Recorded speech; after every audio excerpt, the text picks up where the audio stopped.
మిగిలిన రోజులలో అయితే తప్పకుండా కొబ్బరికాయ కొట్టడం మంచిది. విఘ్నేశ్వర చతుర్థి నాడైతే కొబ్బరికాయ కొట్టడంతో పాటు దోసపండు నైవేద్యం పెట్టాలి.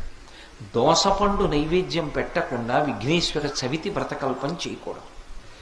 ఉండ్రాళ్ళు కుడుములు అవి సరే, దానితో పాటు తప్పకుండా దోసపండు నైవేద్యం పెట్టి దోసపండు ముక్క ప్రసాదంగా అందరూ తీసుకోవాలి.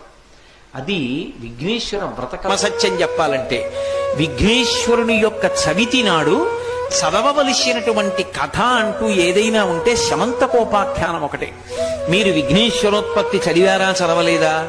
ఆయన భూమికి ప్రదక్షిణం చేసిన విషయం చదివారా చదవలేదా? ఆయన విఘ్నాధిపత్యం పొందిన విషయం మీరు చదివారా చదవలేదా? వీటితో సంబంధం లేదు.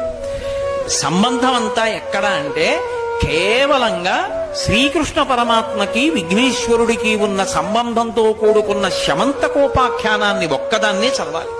ఎందుకని?